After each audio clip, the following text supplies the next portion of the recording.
I told him, dude, you literally probably just saved my life by including me in that test opportunity and having this done. So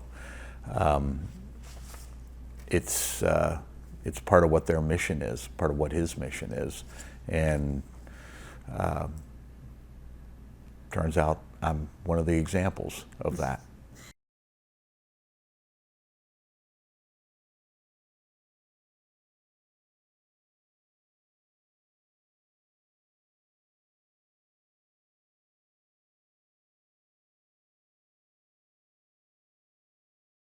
I'm going to take us back to the start of all this. I know Dak and McCarthy had a conversation at his gala saying, or McCarthy saying, I want to get the coaches tested. So once we know that that's going to take place at training camp, what were the steps that followed and how they pertain to you? Yeah, so I'm just fortunate. The program that Dak and Mike talked about, and then Dak and his team with the Faith Fight Finish Foundation put together, included flying in doctors, nurses, folks from Oshner in Louisiana, which is a great healthcare partner with him, and the foundation to administer the Galleri blood test to the coaching staff. And I was just fortunate enough, Dak reached out and said, why don't you take it too? And 7 a.m. on I think it was the 18th of August, near the end of camp, we decided, sure, why not, And great opportunity. Went over, sat through a little program to understand more about the Galleri test and what it's capable of, which is remarkable. And had 2 vials of blood drawn there, and didn't think a thing about it after that. A little over 2 weeks later, I got a call from one of the doctors at Grail and notifying me that, hey, your test sent back a signal for head or neck cancer, and we got to take care of this. We got to look into it. You need to get some scans done. So we did. When you got that call, what do you remember feeling in that instant? Well, it was a good call in the sense of I was locked in on everything the doctor was telling me. And in that moment, again, just thankful, feeling blessed immediately that, something that I had no idea was occurring, was happening inside of me. No symptoms, felt fine, and then knew what my next steps were in terms of getting scans done, going to see my primary care person to start that process. And then the rest of the afternoon was kind of a blur because you don't know. And you go through a period of really, as I like to say, dangerous introspection. And anytime you're put in a position where you're essentially contemplating your own mortality, then you really tend to slow down and process and think, okay, then after the afternoon was over, I was positive and feeling, okay, we're on it. We're gonna, do what needs to be done, and we're gonna check it out. But I knew at that point, the test is extremely accurate. Yeah.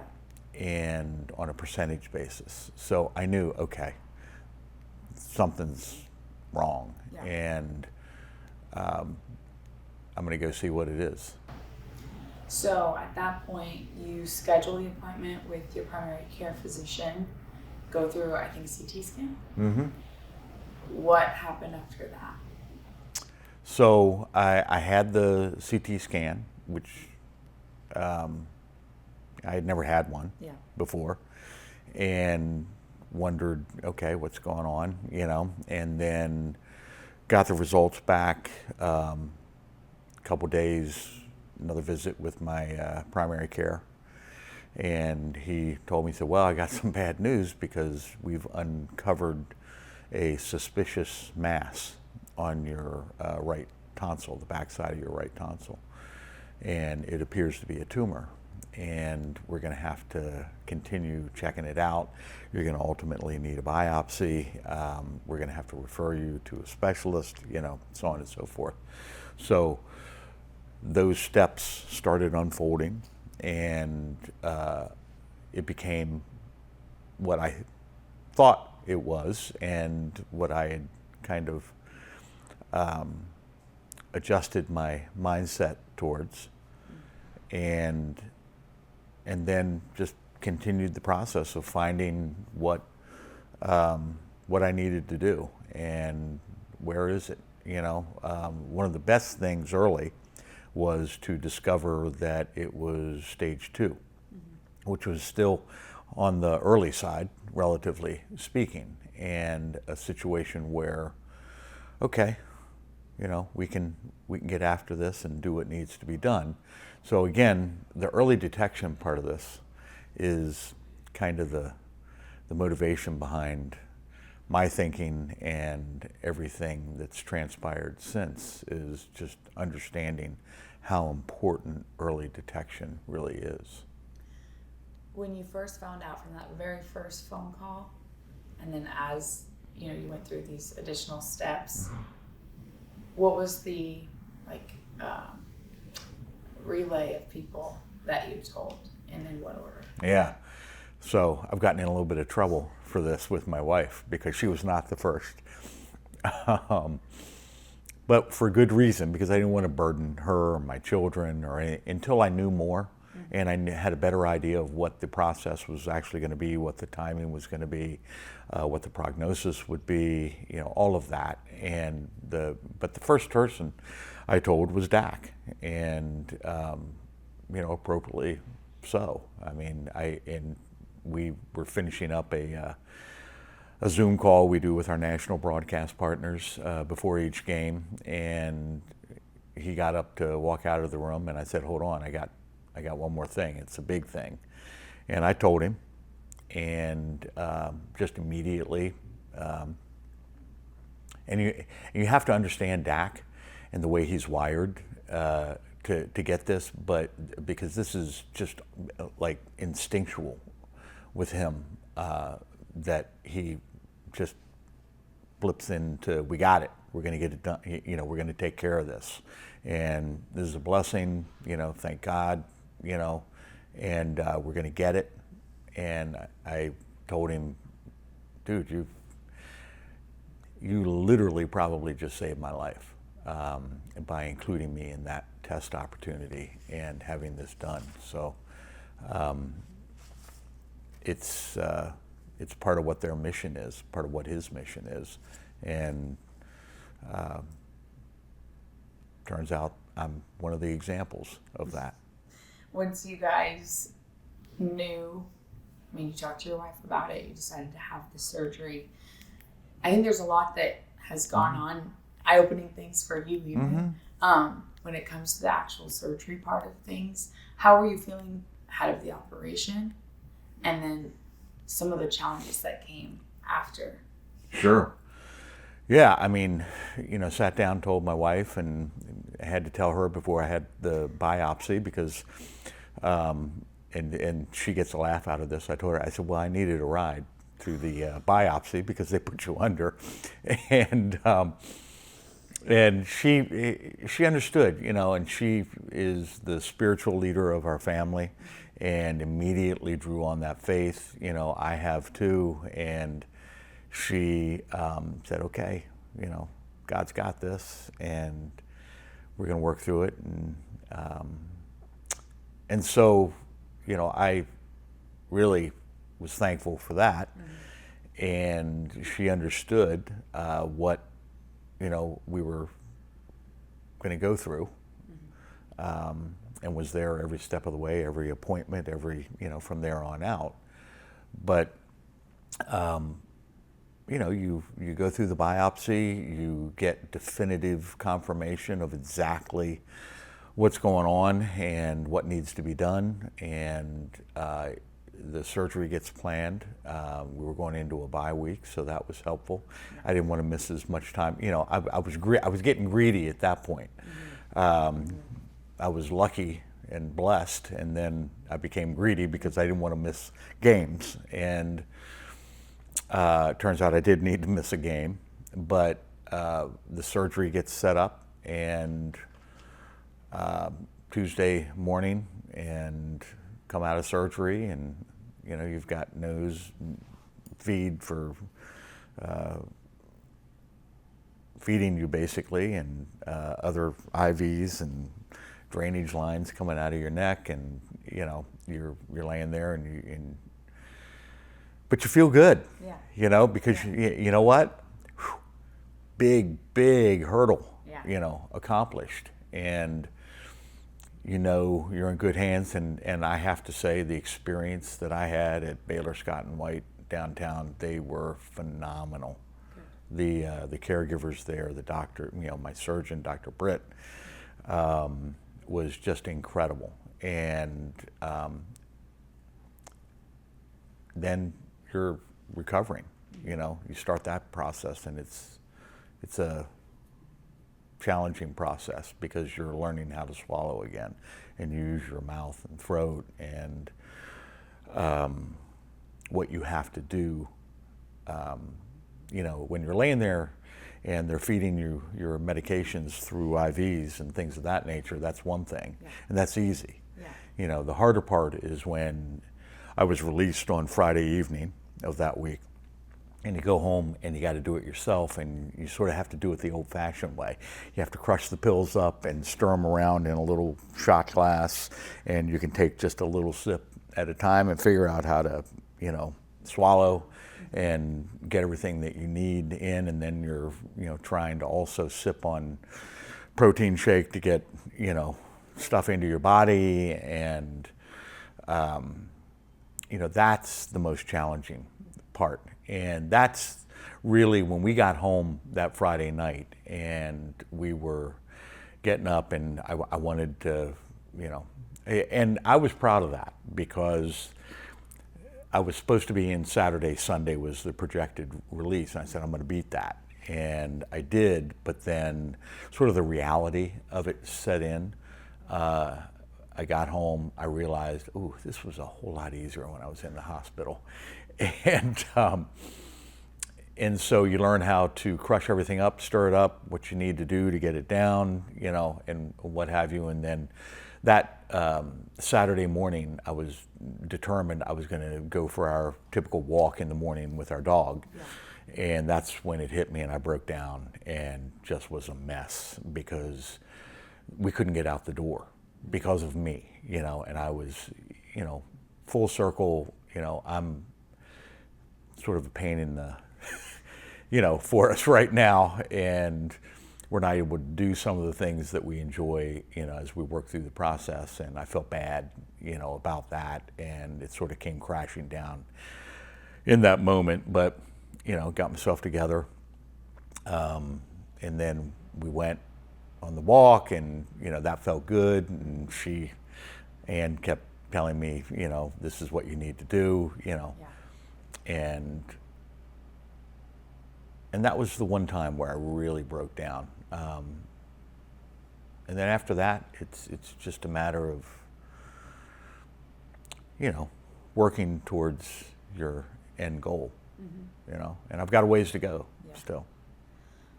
Ann has been there, not for every moment because she didn't find out for a little while, but since you told her, from that moment to the breakdown to today to tomorrow, she's been there.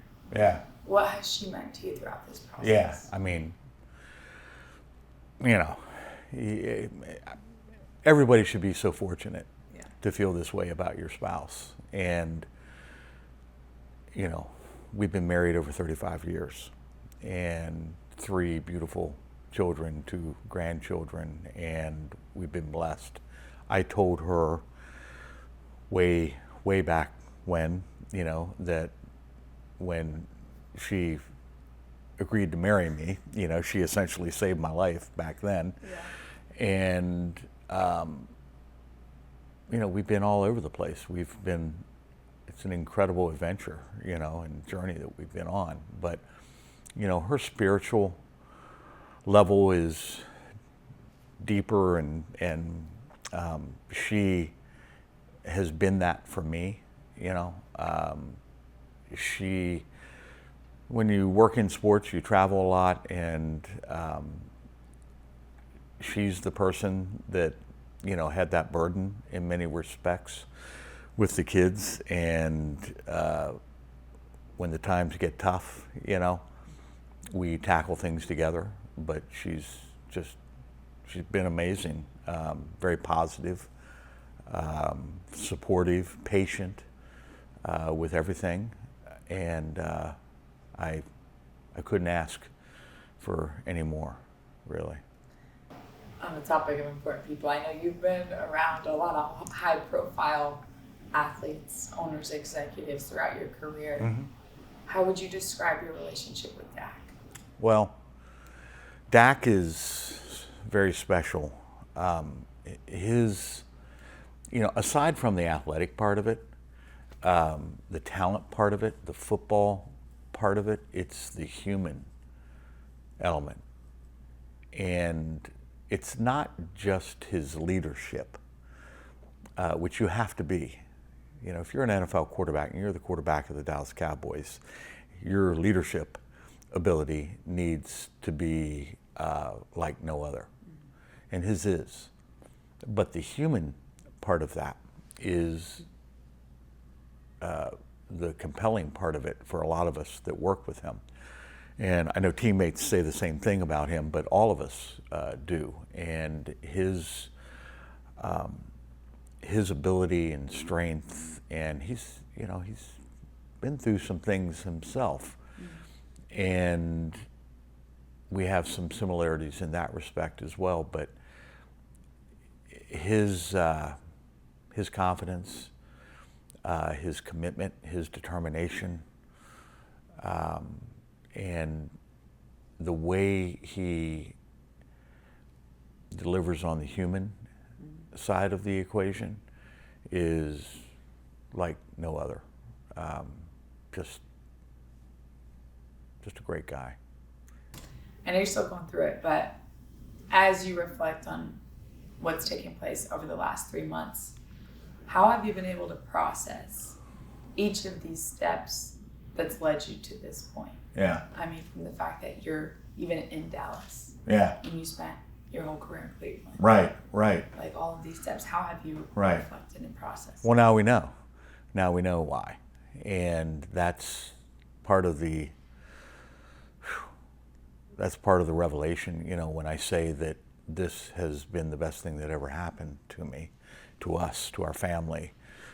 That's one of the reasons where you are able to step back and have a deeper appreciation for where you are, what you're doing, your family, your faith, your appreciation. All of those things are magnified, I think, when you are in these circumstances. And being here, becoming part of the Cowboys family, the Jones family, who has just been tremendous. One of the first conversations I had about this was on the plane back from New York after Thursday Night Football, and Jerry rode the plane with us. And I spent time talking to him, and we shared cancer stories, and he gave me some really good perspective that has been very valuable.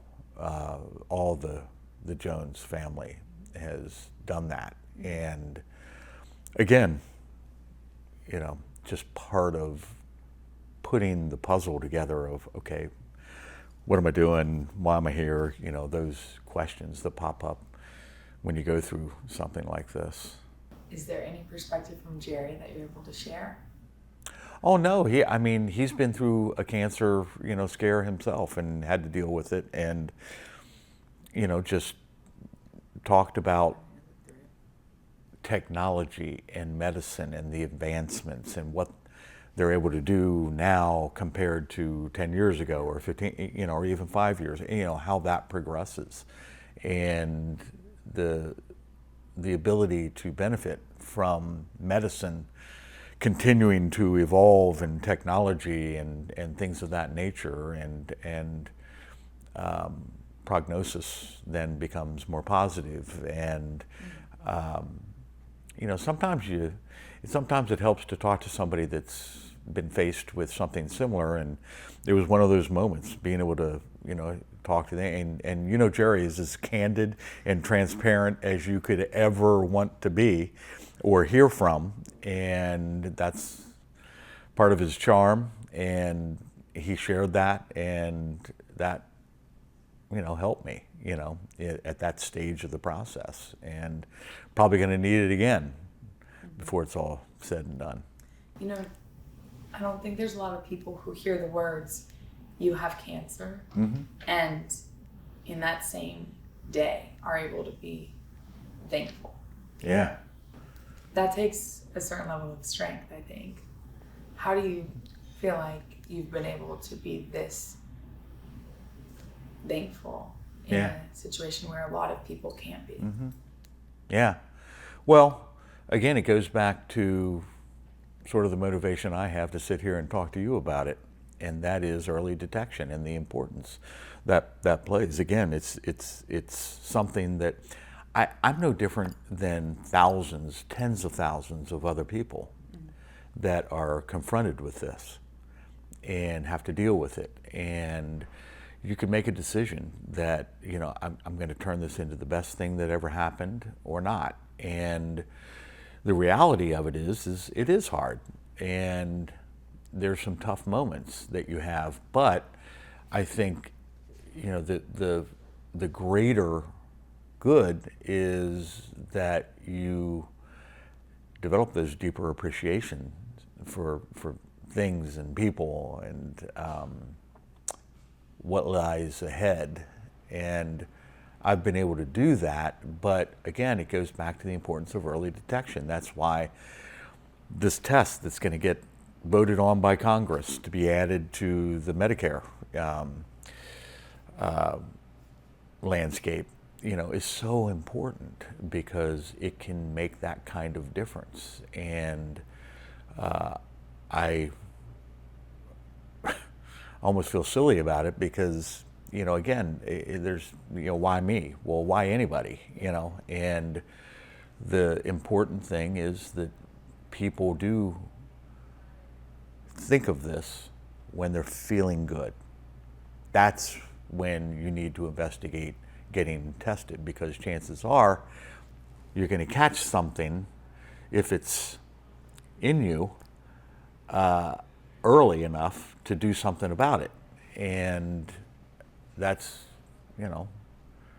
something that's just critical in this whole process, because if I would have waited another 2 or 3 months, when my throat starts to get sore, I have trouble swallowing, or I notice something's not right, then we're probably having a much different conversation with my doctors at that point.